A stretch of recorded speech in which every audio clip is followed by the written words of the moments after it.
So who's the biggest player in the game?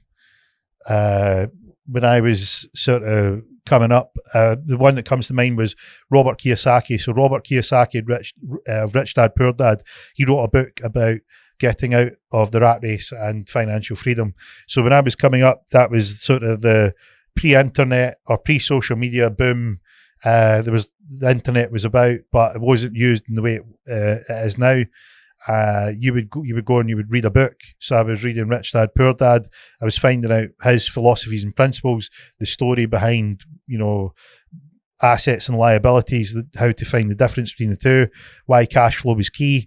And then I started. So Robert Kiyosaki is an American venture capitalist and a very well renowned property guy. Started out in property. He was in the military.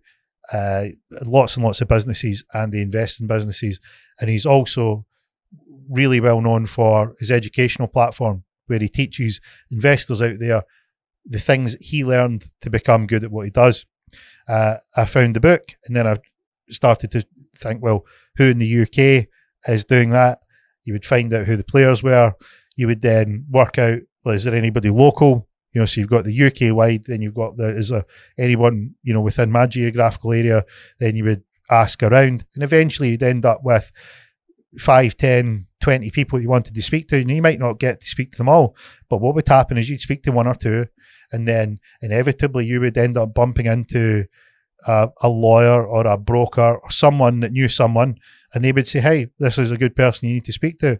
And the property sector is quite small. The movers and the shakers know who they are, and you would pop up on the radar, and that's how you'd form relationships. You would go and you would speak to them, you take the time out, say, hey, look, heard that you're doing great things, just want to introduce myself. Back to that first impression, taking the time to go out, and people respect that. Like if someone, I absolutely respect someone that says, hey, look, I've been following your stuff, I like what you're doing, I'm interested in getting started, I just want to reach out and introduce myself. I'm like, that takes a bit of effort. So you think, fair play. And there's I think that in most people that are in any industry respect that. And they respect it in that someone's made a sincere approach and they've got goals and aspirations and dreams. And the thing is back to what I was saying earlier about confidence and how you come across, and these sort of skills that were developed in the analog age of doing networking, is you would hone these skills. So you would speak a little bit better each time. You'd maybe focus a little bit more on looking a bit sharper, make sure your tie was sit in position well, make sure your shoes were cleaned, make sure you brush your teeth.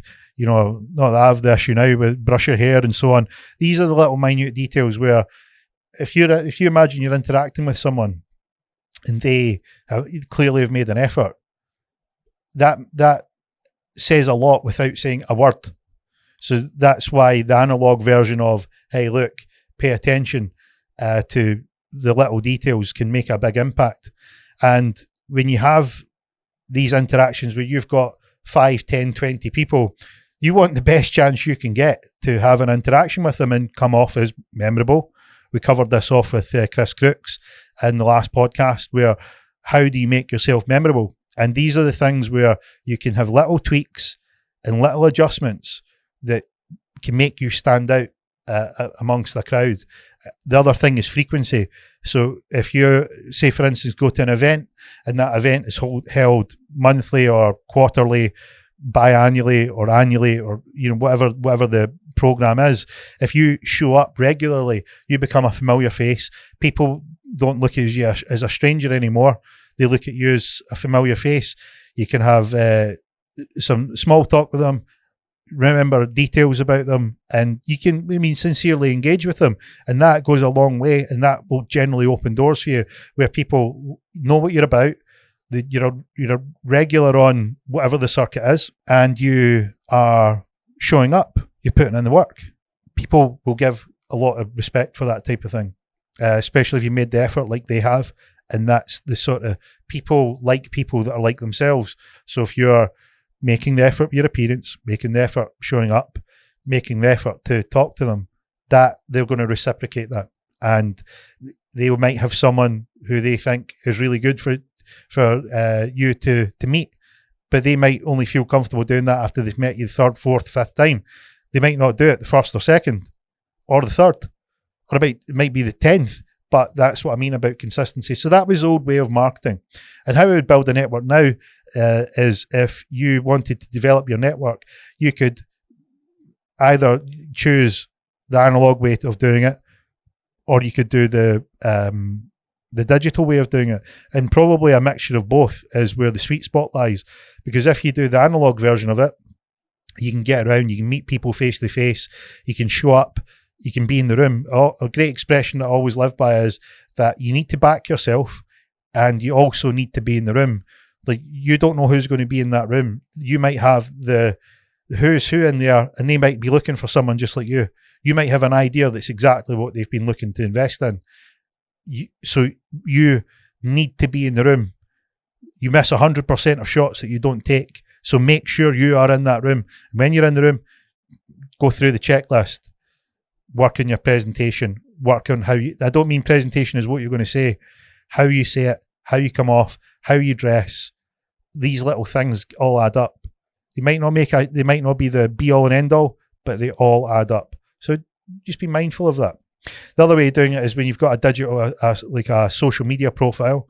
The other thing to do is consider how you're wanting to present yourself in the social media profile, and you want to maybe match the direction you want to go with how you want to come across. So if you're professional, just make sure it's a professional setup. If it's more about sort of friendly, laid back, setup, then match it to suit whatever it is that you want to do. If you've got a hybrid, then work to that, where you're giving effort to one side of it and the other equally. You're not neglecting it, and do them both. Because if you're, like, say for instance, you reach out to someone in social media and they don't respond, and they're at an event that's local to you, and you pop along and you say hello, they might remember your face, they might just have missed that message, or they may have that many messages, they just go, hey look, didn't get around to it. But if you've made the effort, say, hey look, I dropped you a message on social media, don't know if you didn't get around to seeing it, I know you probably messaged a lot, just like to introduce myself in person, I heard you were coming here and I thought I'd make the effort to come along and see you. Outstanding. And that's someone that, I think you go, hey look, fair play to you.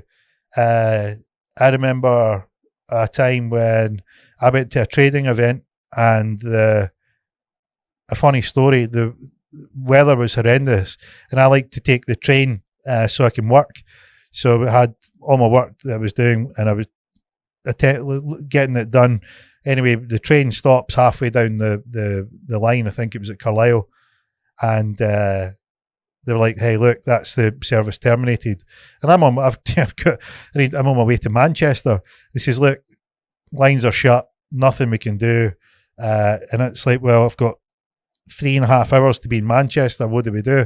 So I ends up popping along to the rental place that rent out cars, and I thought, well, I'll hire a car. And I went to the checkout desk, and there was a couple in front of me, and they were like, hey look, we're going to Manchester. They were Scottish. The lines fell in the trees fell in the line. We need a car.